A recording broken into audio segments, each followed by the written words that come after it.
السلام علیکم۔ امید ہے آپ سب خیریت سے ہوں گے۔ آج کی کہانی محترمہ سعدیہ نے بھیجی ہے۔ وہ کہتی ہیں، آج میں آپ کو اپنی زندگی کی وہ کہانی سناؤں گی جو میں نے کبھی کسی کو نہیں سنائی۔ میرا نام سعدیہ ہے۔ میں ایک سیدھی سادی لڑکی تھی، جیسے آپ میں سے بہت سی ہیں۔ میری تعلیم گریجویشن تھی اور میں نے خواب دیکھے تھے کہ کبھی اپنے پیروں پر کھڑی ہو جاؤں گی۔ میرے ابا نے مجھے بہت محنت سے پڑھایا۔ میرے چھوٹے سے گھر میں سکون تھا، پیار تھا، لیکن قسمت کو کچھ اور ہی منظور تھا۔ میرے چچا جان تھے، انہوں نے ایک رشتہ بتایا۔ لڑکے کا نام عمران تھا۔ وہ انجینئر تھا اور ان کا خاندان بھی ہمارے خاندان میں ہی تھا۔ چچا جان نے کہا، لڑکا بہت شریف ہے، پڑھا لکھا ہے، کوئی عیب نہیں ہے، بس تھوڑا خاموش رہتا ہے، زیادہ بات نہیں کرتا۔ ہم نے سوچا کہ خاموش رہنا کوئی بری بات نہیں، شاید وہ شرمیلا ہے۔ چنانچہ ہماری منگنی ہو گئی، پھر شادی سے پہلے عمران میرے گھر آتا، میرے ابا سے ملتا۔ میرے ابا نے کہا، بیٹا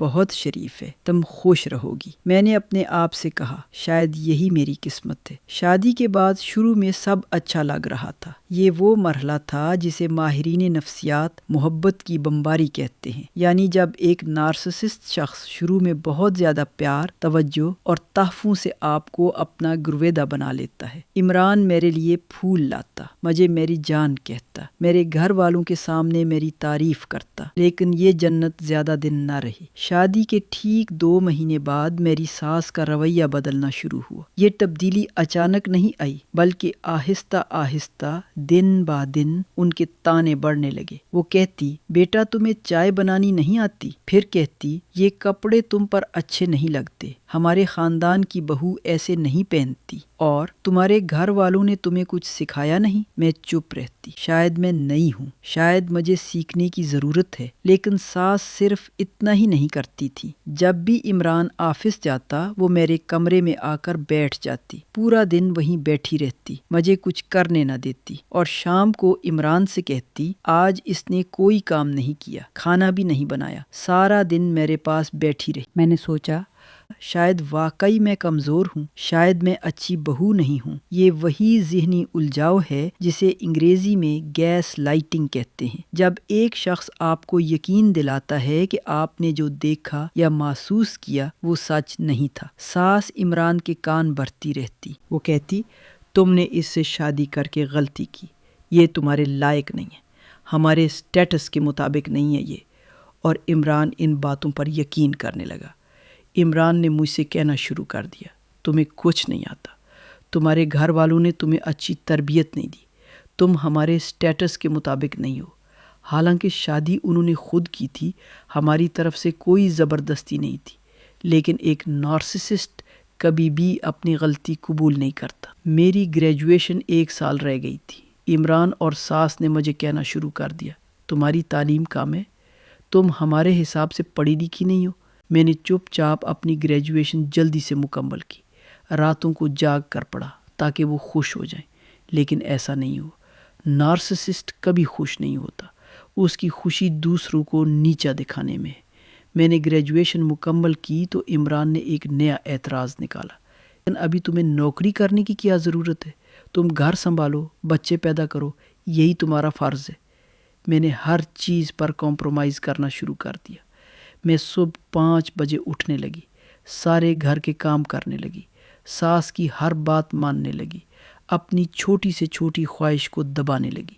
میں نے سوچا، شاید اتنا کرنے کے بعد وہ مجھے قبول کر لیں گے، لیکن جتنا میں کرتی اتنا ہی وہ مجھے کم سمجھتے۔ ایک بار میری ساس بیمار پڑ گئی۔ میں نے رات دن ان کی خدمت کی، دوا وقت پر دی، کھانا بنایا، لیکن انہوں نے عمران سے کہا، اس نے مجھے بیمار کر دیا، میرے کھانے میں کچھ ملا دیا تھا۔ عمران نے سن کر مجھے دمکایا، اگر میری ماں کو کچھ ہوا تو تمہیں چھوڑوں گا نہیں۔ میں نے پوچھا، میں نے کیا کیا؟ تو وہ بولا، تم اپنی غلطیاں کبھی مانتی نہیں ہو۔ یہ ایک اور اضافہ تھا میرے زخموں میں۔ عمران میں ایک عجیب سی خاصیت تھی، وہ کبھی بہت پیار کرتا، کبھی بہت ظالم ہو جاتا۔ پیار کے لمحات میں وہ کہتا، تم بہت اچھی ہو، تمہاری جیسی کوئی نہیں، تم میرے لیے سب کچھ ہو۔ وہ مجھے گھر لے کر جاتا، تحفے دیتا، مجھے بتاتا کہ وہ میرے بغیر ادھورا ہے، لیکن جب غصہ آتا تو وہ ایسے الفاظ استعمال کرتا کہ میں سن کر ہل جاتی۔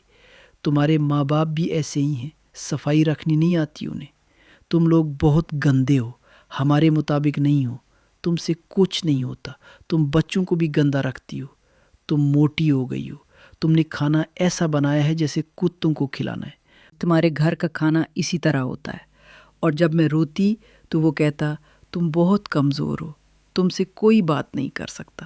وہ میری کمزوری کو میرے خلاف استعمال کرتا، لیکن جیسے ہی اس کا غصہ ٹھنڈا ہوتا وہ پھر سے ویسا ہی بن جاتا جیسے کچھ ہوا ہی نہیں۔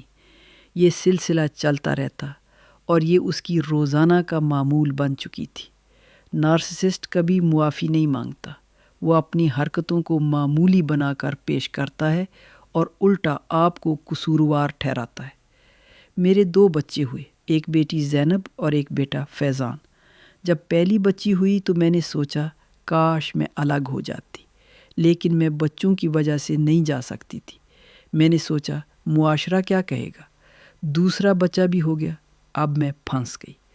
زینب جب 5 سال کی تھی وہ بیمار ہو گئی۔ میں نے عمران سے کہا کہ ڈاکٹر کے پاس لے چلو۔ اس نے کہا تم خود لے جاؤ، مجھے کام ہے۔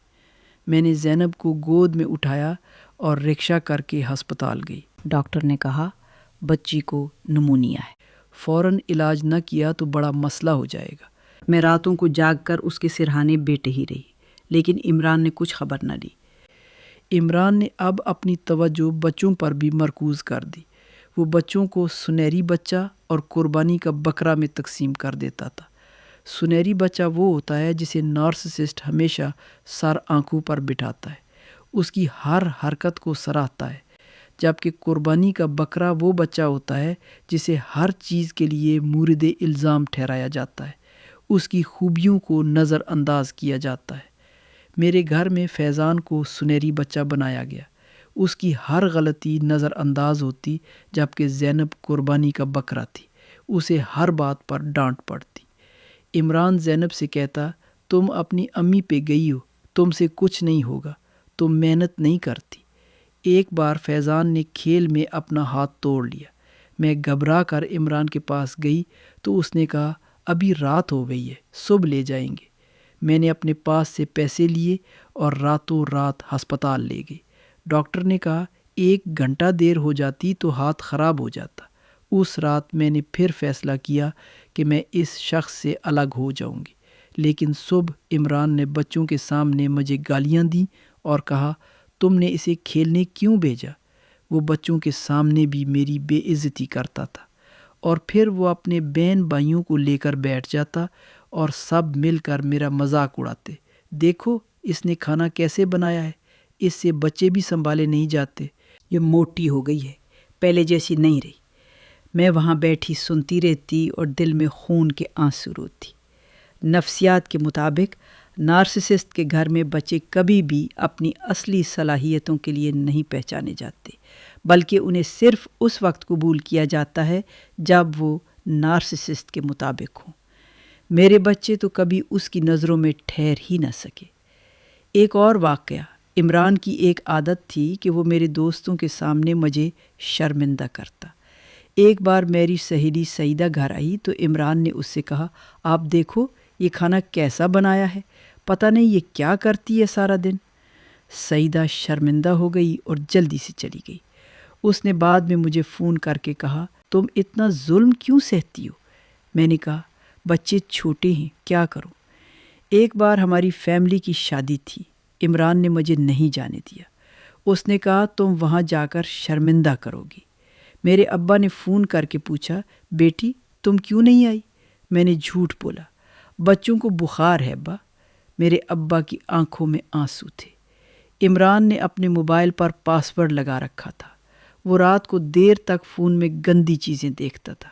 کبھی کبھی مجھے بھی کہتا تم بھی دیکھو، لیکن تم بہت نیک، تمہیں کیوں دیکھنا؟ میں نے سوچا یہ بھی اس کی نارسسسٹ عادت ہے۔ ایک نارسسسٹ دوسروں سے توجہ حاصل کرنے کے لیے اپنی بے وفائی کو بھی ایک ذریعہ بنا لیتا ہے۔ لیکن ایک دن مجھے شک ہوا، میں نے اس کا فون چیک کرنے کی کوشش کی تو وہ چیخا تمہیں کیا حق ہے؟ تم بھی کسی اور سے باتیں کرتی ہو، تمہیں پتہ ہے میں چیک کر رہا تھا کہ تم کیا کرتی ہو۔ پھر پتہ چلا کہ اس کی آفس کی ایک لڑکی سے بات چیت ہے۔ اس نے میسیجز لاک میں ڈال رکھے تھے۔ جب میں نے پوچھا تو اس نے کہا میں تو چیٹ لاک کا فیچر چیک کر رہا تھا۔ تم بیوقوف بنتی ہو، تم اس طرح سوچتی ہو، تم اپنی زندگی بناؤ، میرے پیچھے مت پڑو۔ وہ مجھے یقین دلا رہا تھا کہ میں پاگل ہوں، کہ میں نے سب کچھ غلط سمجھا ہے۔ میں نے اس کے چیٹس پڑھنے کی کوشش کی تو اس نے میرے سامنے فون پھینک دیا اور کہا لے چیک کر لے، کچھ نہیں ہے۔ لیکن میں نے دیکھا کہ پچھلے پیغامات ڈیلیٹ تھے۔ میں نے پوچھا تو بولا جگہ کم تھی، ڈیلیٹ کر دیے۔ میں نے بہت دیر تک سہا۔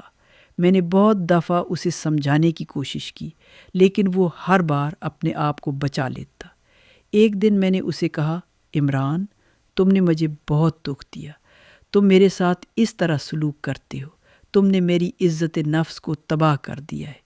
اس نے کہا تم پاگل ہو گئی ہو، میں کچھ نہیں کرتا، تم خود کو بڑا سوچتی ہو۔ اور اس نے پھر الٹا مجھ پر الزام لگایا کہ میں نے اس کے خاندان کے خلاف اسے بھڑکا دیا ہے۔ میں نے آخر کار ایک ماہر نفسیات سے رابطہ کیا۔ کئی سیشنز کے بعد ڈاکٹر نے کہا تارے شوہر میں نارسسسٹک پرسنالٹی ڈس آرڈر کی واضح علامات ہیں۔ وہ ہمدردی سے آری ہے، اسے اپنی تعریف کی ضرورت ہے اور وہ کبھی اپنی غلطی قبول نہیں کرتا۔ اس کے لیے کوئی علاج مشکل ہے کیونکہ وہ خود کو بے قصور سمجھتا ہے۔ تمہیں علیحدگی لینی چاہیے ورنہ تمہاری ذہنی صحت تباہ ہو جائے گی۔ میں نے کہا ڈاکٹر صاحب میرے بچے ابھی چھوٹے ہیں، ایک 15 سال کا، ایک 16 سال کی، وہ ابھی یونیورسٹی نہیں پہنچے، میرے پاس نوکری نہیں، کوئی بچت نہیں، کوئی اپنا گھر نہیں۔ اگر میں الگ ہو گئی تو ان کی تعلیم کا خرچہ کیسے اٹھاؤں گی؟ ڈاکٹر خاموش رہے۔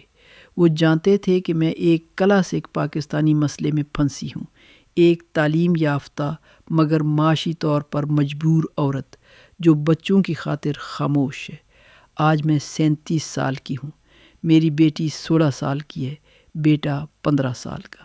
میں نے انہیں سمجھا دیا ہے کہ ان کے والد کا رویہ غلط ہے، لیکن وہ ان کے والد ہیں، ان کا احترام کرے۔ فیضان اکثر مجھ سے کہتا ہے امی آپ اتنا ظلم کیوں سہتی ہیں؟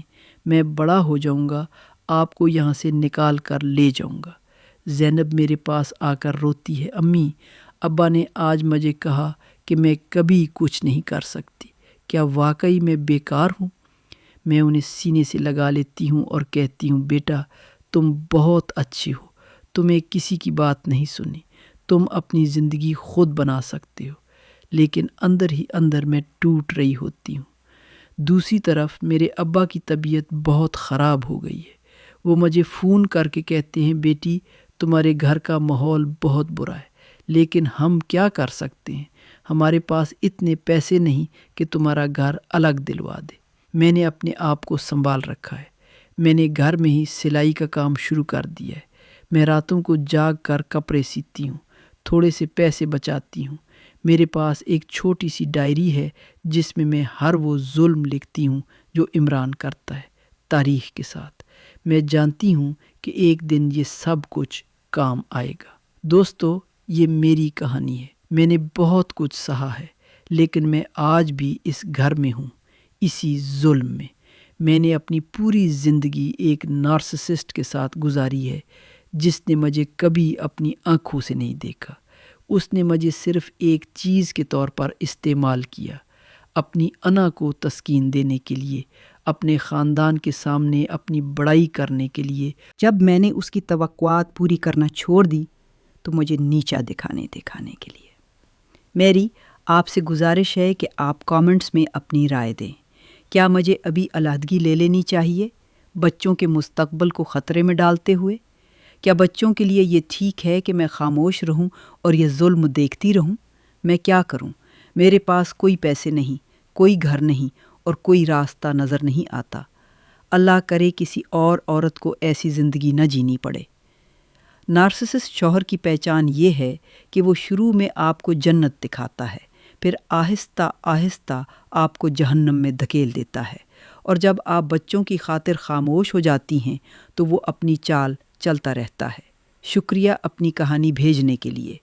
آپ کے لیے دعا ہے کہ اللہ آپ کی مشکلات کو دور کرے امید کرتی ہوں آپ کو یہ کہانی سن کر کامنٹس میں اپنی رائے دیں گے۔